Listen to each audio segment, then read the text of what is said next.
Welcome to Issues in Education. I'm Suzanne Smith.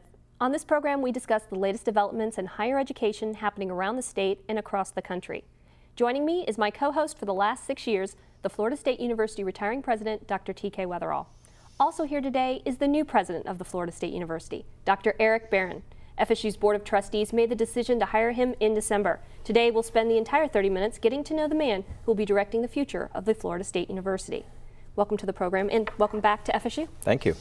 Thank you. Welcome back, Eric. We're Thanks. glad to have you. Great to be here. I guess one of the most logical questions, I mean, you're a nationally recognized scientist, had all kinds of opportunities. Why come back to Florida State? Well, I think there's always a big draw when it's your alma mater. That certainly makes a difference. But I think the other thing that's interesting is that the more I started to look at Florida State, and I must admit, after, in the last decade I hadn't been studying the institution, but the more I started to look, the more I realized just what a great place it was and what the potential was like. And it started to become more and more interesting the more I learned. That's a good sign. Did you plan on becoming a president of a university, or was this something that just opportunity came up? I think once you cross a line and become a dean, not that that's really a line, but once you start along that direction, you find yourself in charge of a set of academic programs. You find yourself heavily involved in promoting the research of your college. You find yourself deeply involved with alumni and with students, and in this day and age, deeply involved in fundraising. And so it becomes much more logical to start to think about that next level as a provost or a president. So I think that if you become a dean and you really believe that you can make a difference and you also enjoy that job, it does make sense.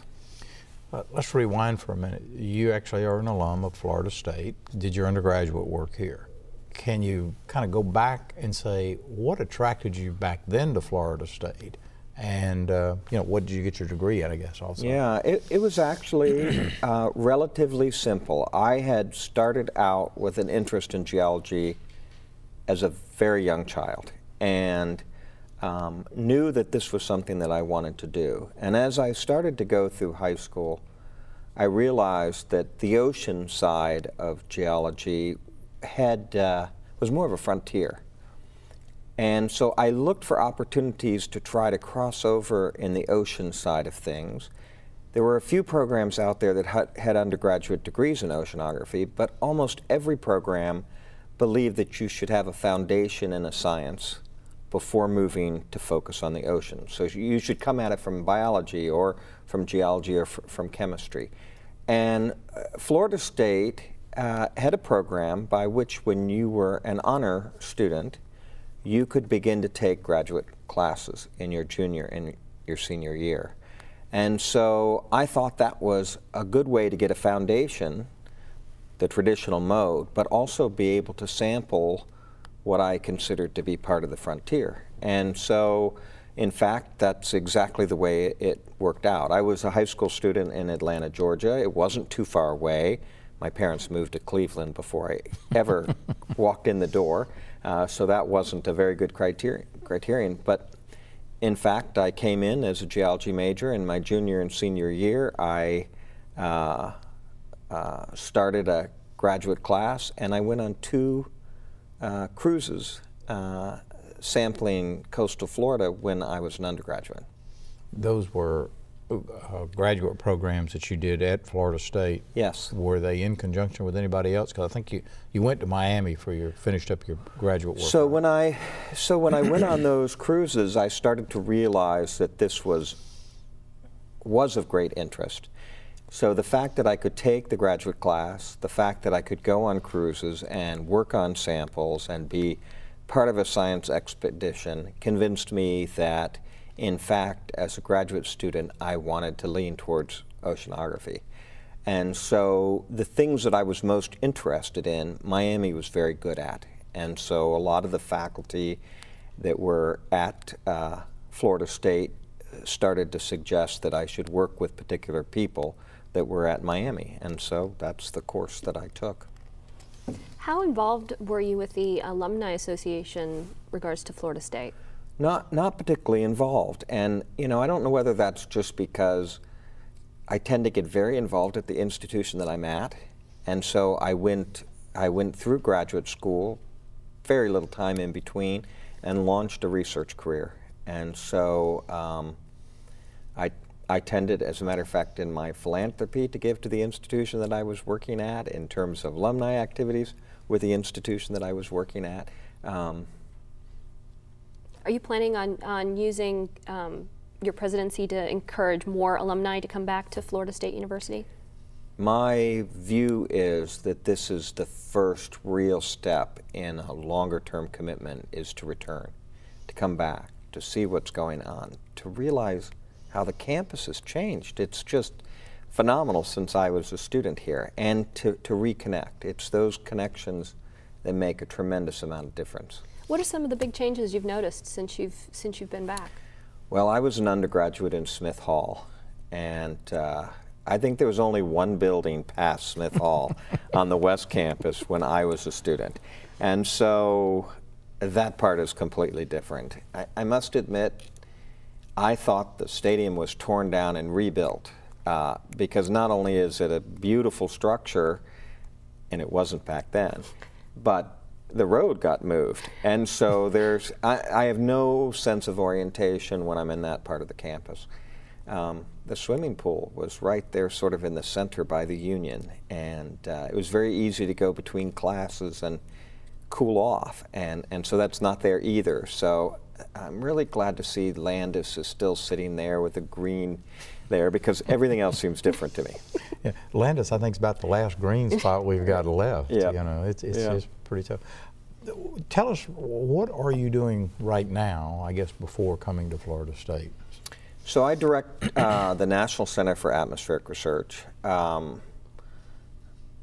It's nicknamed NCAR. It's entirely focused on advancing weather and climate research and atmospheric chemistry research. It was created 50 years ago by a consortium of universities. Basically, you can think of it as what a whole research community needs that individual universities have trouble supplying. So we're in the midst of building a very large supercomputing facility of a magnitude that is very difficult for individual universities to sustain. We have research aircraft that allow us to do field campaigns and to go anywhere in the atmosphere. We build large-scale models for weather and for climate that are for the community. So today we have 75 institutions, including Florida State, that are our members, that elect a board of trustees that operate the university. So you probably didn't realize you've been my boss for the last five years, or last 2 years. So. What are you doing right now to wrap up the work there, to be bringing in your plans for Florida State? Well, it is sort of an interesting situation to be thinking about one job and to still have another. And now I can already sense the changes that are occurring at NCAR, because they realize that I may not be the decision maker right at the moment, although I believe in doing what's right up until the time where the job is not sitting on my shoulders any longer.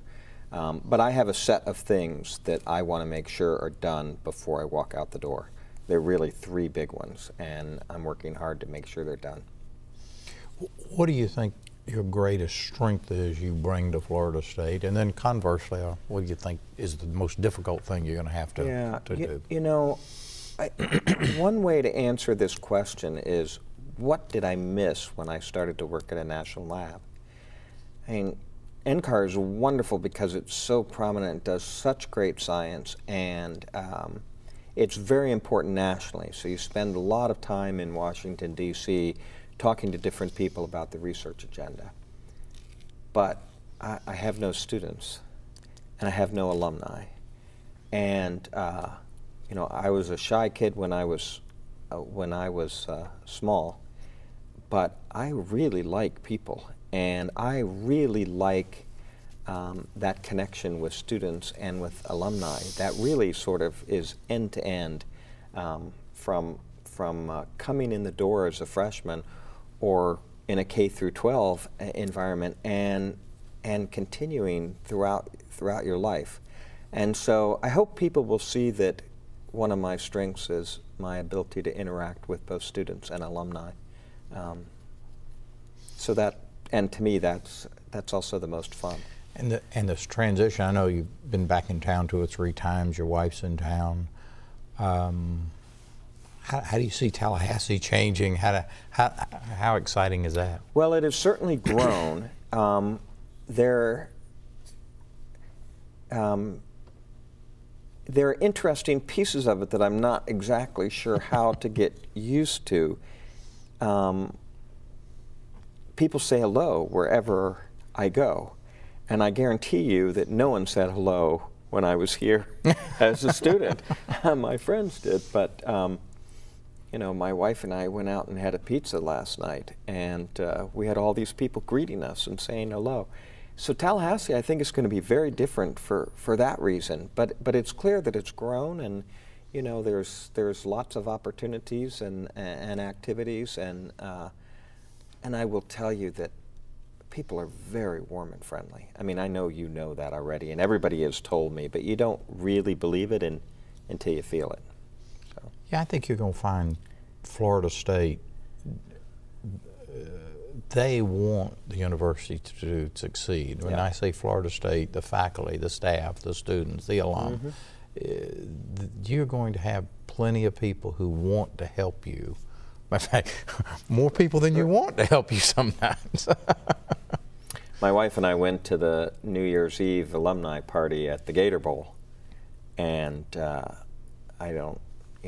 think it was a couple of hours of just wandering around the room, talking with people, and the reception was just so warm. It was just wonderful. Everybody was in a great mood, and they clearly love Florida State. Yeah. So.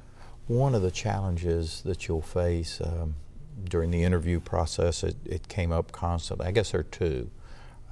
One is the fundraising issue, and then 2, the advancement of the institution in terms of national recognition. What are your thoughts there? Well, I do think that Florida State's fundraising potential is enormous. I think that it requires that we take an attitude of really focusing on that development component to make sure that we have people that are out there on the road, and to have a vision that stems from the strategic thinking that allows our alumni to connect. And I think also fundraising is really about relationships and establishing. I just don't think very many times you walk up to someone and say, please, could you give me this amount of money?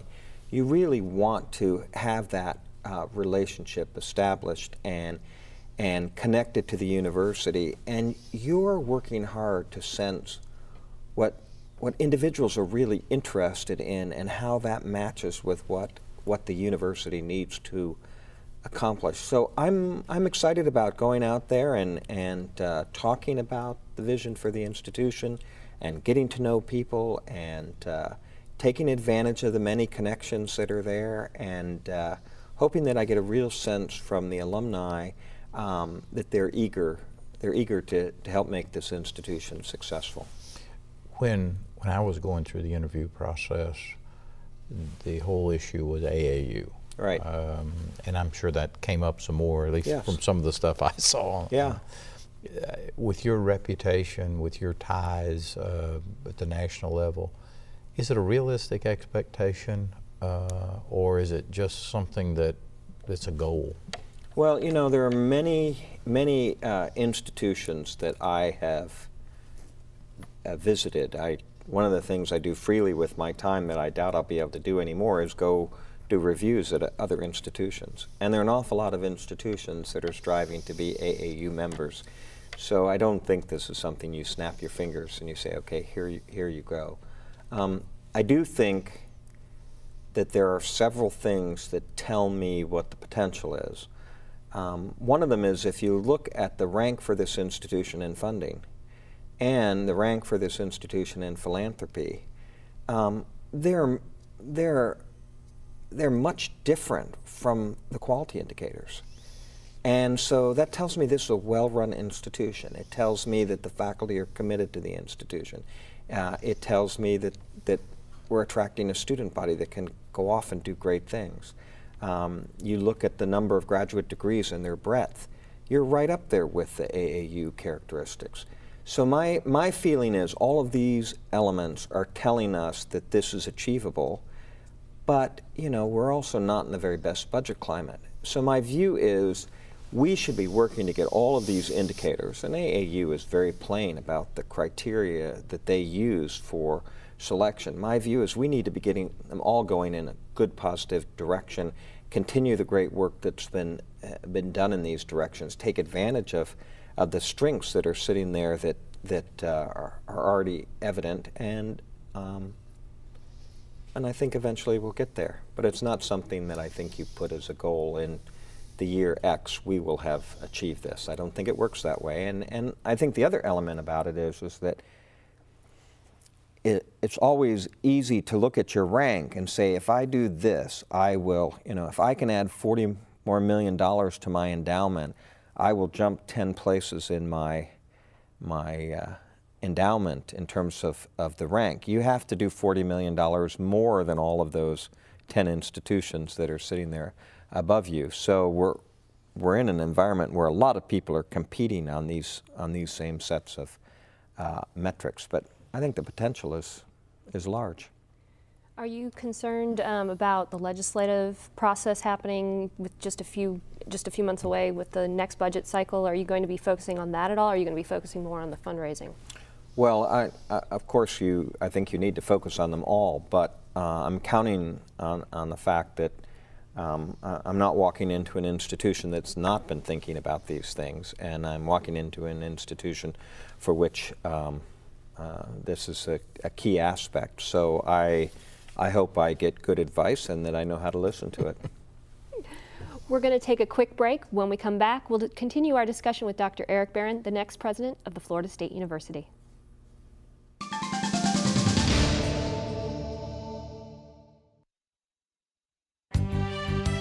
College education transcends what goes on in the classroom. Florida State University is a marquee institution. This is an institution that allows you to realize your dreams.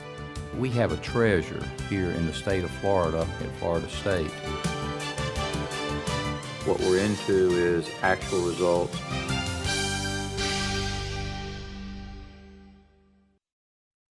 For 150 years, the values of Florida State University remain unwavering. Strength, the capacity for endurance. Skill, using one's knowledge creatively. Character, moral excellence, and social responsibility. Together, these values shape leaders who advance our state, our nation, and our world. Strength, skill, character. Florida State University. Welcome back to Issues in Education. I'm Suzanne Smith with Dr. T.K. Wetherell, current president of the Florida State University. We're talking today with the next president of FSU, Dr. Eric Barron. All right, my first question now for this section is, when will the actual changing of power happen? Has that been decided yet? I'm expecting that it will be February 1st. And you will be gone at that? I'm counting on it to be February the 1st. I'm holding everything till February the 1st. Okay. Well, you during your interview process, you talked about creating a student or encouraging a student-centered institution. What did you mean by that? Yeah, you know, I actually have kind of a goal, an objective, and I think it comes from talking to a lot of parents. And what I discover is that the parents will say, I know this is the best institution for my child because you have the breadth of professors, you have the expertise, you have the ranking, but I've decided that my child's going to go to a smaller institution because that institution will know them.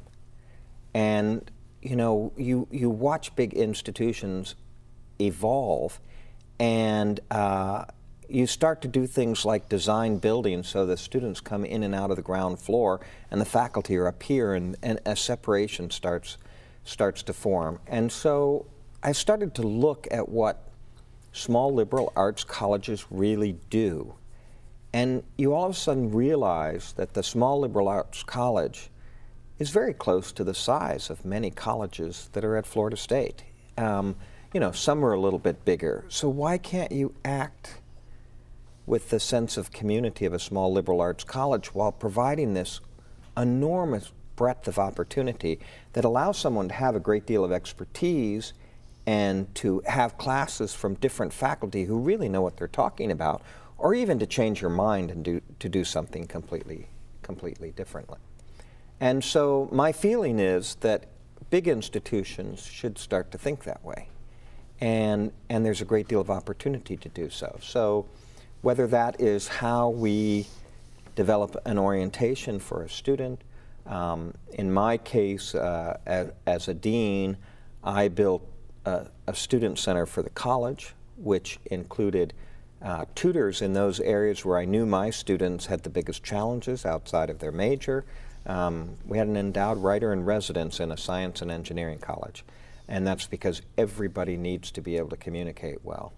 Multicultural coordinator was there, all the advisors were there, there was a living room that was there, freshman seminar classes right across the hall, and the freshman seminar instructors, of which I was one, even as a dean,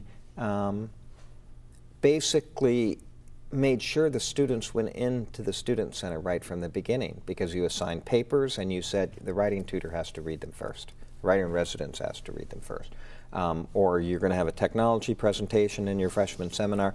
The technology coordinator in the student center should really help you review this. And so you get students right in the door at the very beginning. And what I discovered was everything seemed to work better. Our retention rates were through the roof, better than other colleges.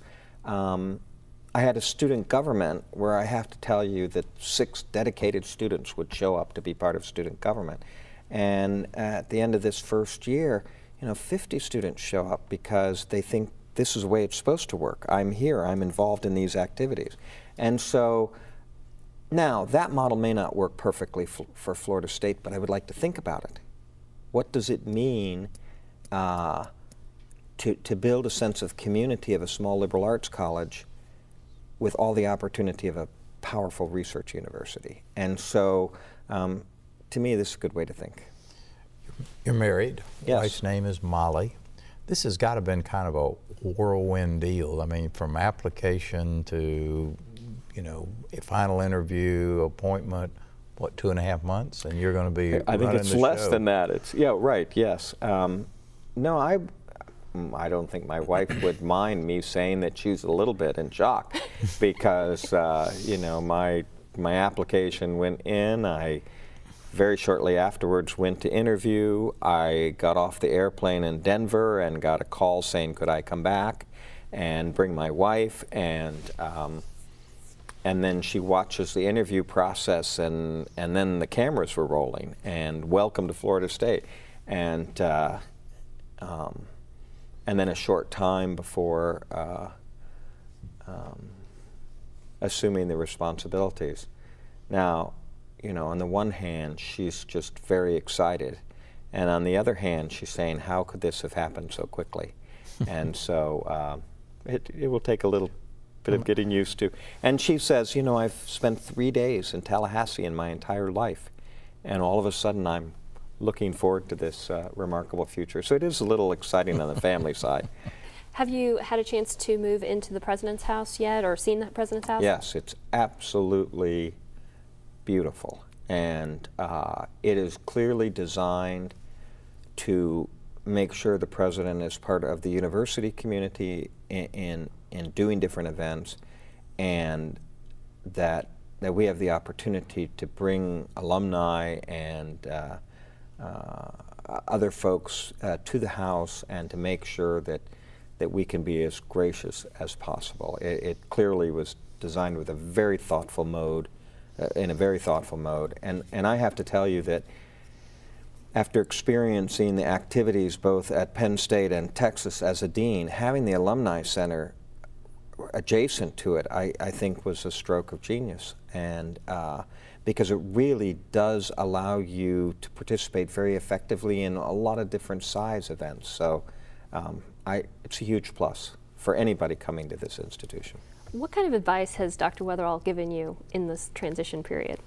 Well, you know, he spent a good amount of time talking to me about the individuals that work in the office and the importance of their job, and advice on, you know, I think it's an old saying, drinking from the fire hose, but it's true, especially when you walk into such an important position. And so you at least have to know which parts of that hose you want to sample first. And so he's been providing good advice on that part. TK, what kind of advice have you been giving him? Well, I mean, I think the same advice that people gave me. It's a huge institution. There are 40,000 students here, $1.8 billion in budget, 2,000 full-time faculty. So there are just a lot to get used to. And I was in Tallahassee and took the job. Coming from out of state is particularly difficult. He's got a great staff, a great support staff, a great faculty. Put his staff in place, start working with them. They're going to, everybody wants to make Florida State a great university, and just enjoy the ride. What will you miss most about being president? Oh, a parking place. I'm already having trouble finding a place to park, you know. But the job is just an exciting job. It's fun to be at Westcott. It's fun to be involved in all of the issues. But I'm looking forward to some downtime also. All right. Dr. Wetherell, for myself and for those of us at WFSU, we'll miss working with you on this program, and it's been great working with you for the last 6 years.